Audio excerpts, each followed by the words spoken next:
आपका स्वागत है मेरे चैनल में। आज मैं लेकर आई हूँ हरिशंकर परसाई जी की कहानी भोला राम का जीव। तो चलिए सुनते हैं भोला राम का जीव। ऐसा कभी नहीं हुआ था। धर्मराज लाखों वर्षों से असंख्य आदमियों को कर्म और सिफारिश के आधार पर स्वर्ग या नर्क में निवास स्थान अलाट करते आ रहे थे, पर ऐसा कभी नहीं हुआ था।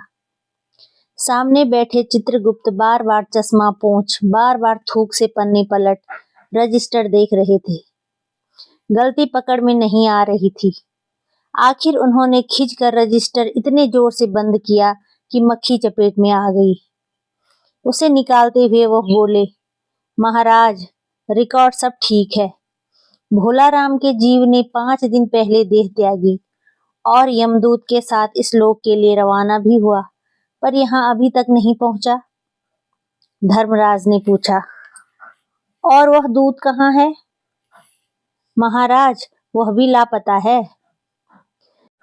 इसी समय द्वार खुले और एक यमदूत बहुत बदहवास सा वहां आया। उसका मौलिक कुरूप चेहरा परिश्रम, परेशानी और भय के कारण और भी विकृत हो गया था। उसे देखते ही चित्रगुप्त चिल्ला उठे, अरे, तू कहाँ रहा इतने दिन? भोला राम का जीव कहाँ है? यमदूत हाथ जोड़कर बोला, दया निधान, मैं कैसे बतलाऊं कि क्या हो गया। आज तक मैंने धोखा नहीं खाया था, पर इस बार भोला राम का जीव मुझे चकमा दे गया। 5 दिन पहले जब जीव ने भोला राम की देह त्यागी, तब मैंने उसे पकड़ा और इस लोक की यात्रा आरंभ की। नगर के बाहर ज्यों ही मैं उसे लेकर एक तीव्र वायु तरंग पर सवार हुआ, त्यों ही वह मेरे चंगुल से छूटकर न जाने कहाँ गायब हो गया। इन 5 दिनों में मैंने सारा ब्रह्मांड छान डाला, पर उसका कहीं पता नहीं चला। धर्मराज क्रोध से बोले, मूर्ख, जीवों को लाते लाते बूढ़ा हो गया, फिर भी एक मामूली बूढ़े आदमी के जीव ने तुझे चकमा दे दिया।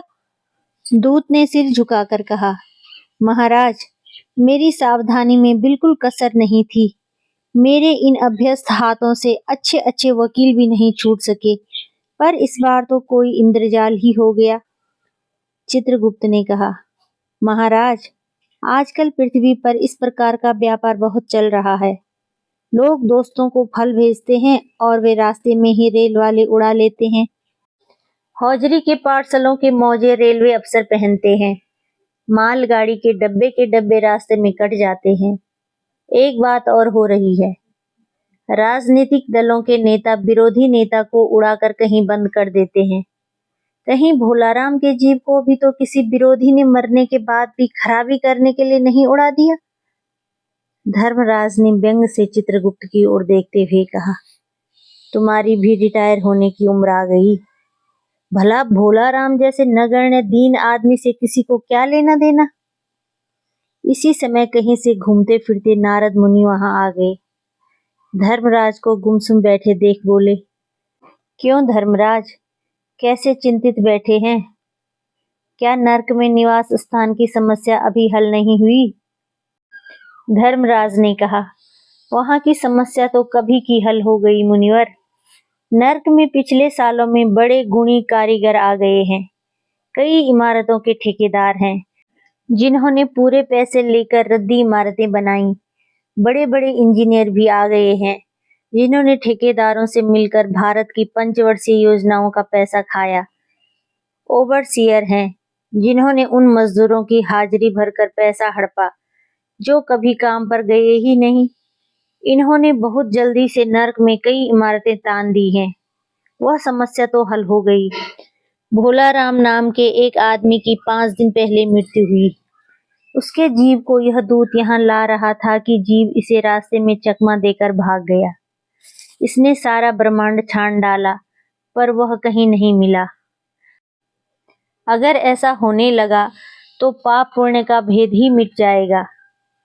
नारद ने पूछा, उस पर इनकम टैक्स तो बकाया नहीं था? हो सकता है उन लोगों ने रोक लिया हो। चित्रगुप्त ने कहा, इनकम होती तो टैक्स होता, भुखमरा था। नारद बोले, मामला दिलचस्प है। अच्छा, मुझे उसका नाम पता तो बतलाओ, मैं पृथ्वी पर जाता हूँ। चित्रगुप्त ने रजिस्टर देखकर बताया, भोला राम नाम था उसका। जबलपुर शहर के घमापुर मोहल्ले में नाले के किनारे एक 1.5 कमरे के टूटे फूटे मकान में वह परिवार समेत रहता था। उसकी एक स्त्री थी, 2 लड़के और एक लड़की। उम्र लगभग 60 साल। सरकारी नौकर था, 5 साल पहले रिटायर हो गया था। मकान का किराया उसने 1 साल से नहीं दिया था, इसलिए मकान मालिक उसे निकालना चाहता था। इतने में भोला राम ने संसार ही छोड़ दिया। आज 5वां दिन है। बहुत संभव है कि अगर मकान मालिक वास्तविक मकान मालिक है तो उसने भोला राम के मरते ही उसके परिवार को निकाल दिया हो, इसलिए आपको परिवार की तलाश में काफी घूमना पड़ेगा। माँ बेटी के सम्मिलित क्रंदन से ही नारद भोला राम का मकान पहचान गए। द्वार पर जाकर उन्होंने आवाज लगाई, नारायण नारायण। लड़की ने देखकर कहा, आगे जाओ महाराज। नारद ने कहा, मुझे भिक्षा नहीं चाहिए, मुझे भोला राम के बारे में कुछ पूछताछ करनी है। अपनी माँ को जरा बाहर भेजो बेटी। भोला राम की पत्नी बाहर आई। नारद ने कहा, माता, भोला राम को क्या बीमारी थी? क्या बताऊं, गरीबी की बीमारी थी। 5 साल हो गए पेंशन पर बैठे, पर पेंशन अभी तक नहीं मिली। हर 10-15 दिन में एक दरखास्त देते थे, पर वहां से या तो जवाब ही नहीं आता था, और आता तो यही कि तुम्हारी पेंशन के मामले पर विचार हो रहा है। इन 5 सालों में मेरे सब गहने बेचकर हम लोग खा गए, फिर बर्तन बिके, अब कुछ नहीं बचा था। फाके होने लगे थे। चिंता में घुलते घुलते और भूखे मरते मरते उन्होंने दम तोड़ दिया। नारद ने कहा, क्या करोगी माँ, उनकी इतनी ही उम्र थी। ऐसा मत कहो महाराज, उम्र तो बहुत थी। 50-60 रुपया महीना पेंशन मिलती तो कुछ और काम कहीं करके गुजारा हो जाता, पर क्या करें, 5 साल नौकरी में बैठे हो गए और अभी तक एक कौड़ी नहीं मिली। दुख की कथा सुनने की फुर्सत नारद को थी नहीं। वह मुद्दे पर आए, माँ, यह तो बताओ कि यहाँ किसी से क्या उनका विशेष प्रेम था जिसमें उनका जी लगा हो? पत्नी बोली, लगाव तो महाराज बाल बच्चों से ही होता है। नहीं, परिवार के बाहर भी हो सकता है। मेरा मतलब है किसी स्त्री। स्त्री ने गुर्रा कर नारद की ओर देखा, बोली, बको मत महाराज, तुम साधु हो, कोई लुच्चे लफंगे नहीं हो। जिंदगी भर उन्होंने किसी दूसरी स्त्री को आंख उठाकर भी नहीं देखा। नारद हंसकर बोले, हाँ, तुम्हारा यह सोचना ठीक ही है। यही भ्रम हर अच्छी गृहस्थी का आधार है। अच्छा माता, मैं चला।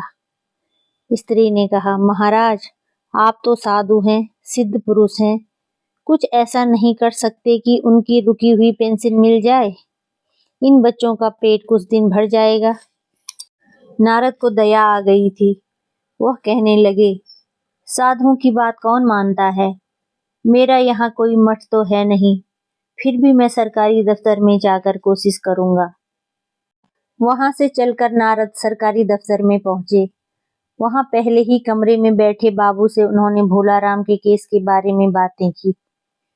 उस बाबू ने उन्हें ध्यानपूर्वक देखा और बोला, भोला राम ने दरखास्तें तो भेजी थी, पर उन पर वजन नहीं रखा था, इसलिए कहीं उड़ गई होंगी। नारद ने कहा, भाई, ये बहुत से पेपरवेट तो रखे हैं, इन्हें क्यों नहीं रख दिया? बाबू हंसा, आप साधु हैं, आपको दुनियादारी समझ में नहीं आती।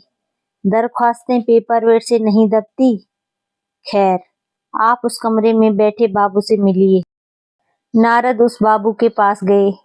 उसने तीसरे के पास भेजा, तीसरे ने चौथे के पास, चौथे ने 5वें के पास।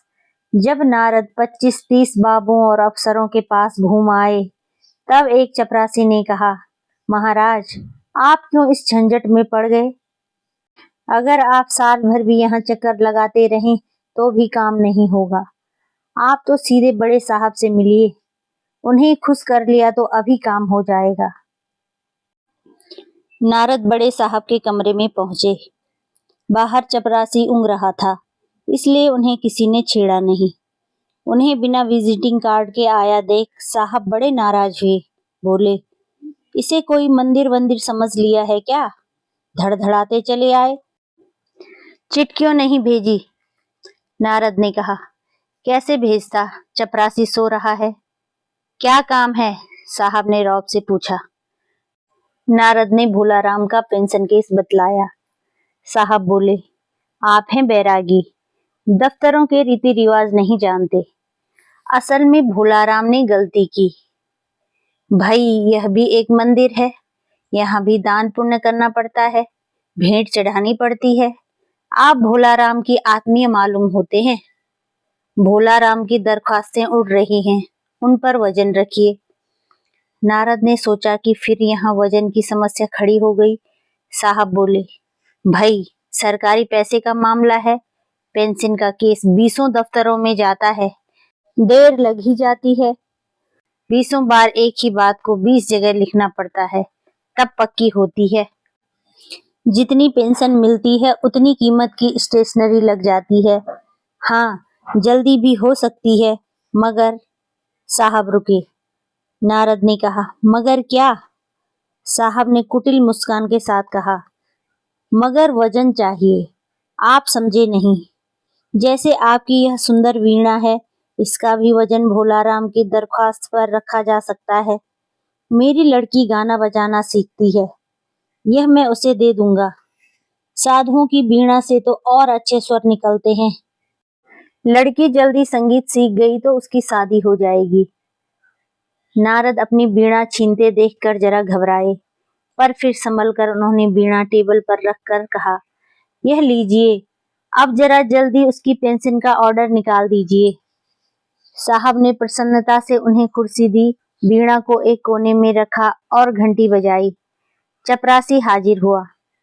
साहब ने हुक्म दिया, बड़े बाबू से भोलाराम के केस की फाइल लाओ। थोड़ी देर बाद चपरासी भोलाराम की 100-150 दरख्वास्तों से भरी फाइल लेकर आया। उसमें पेंशन के कागजात भी थे।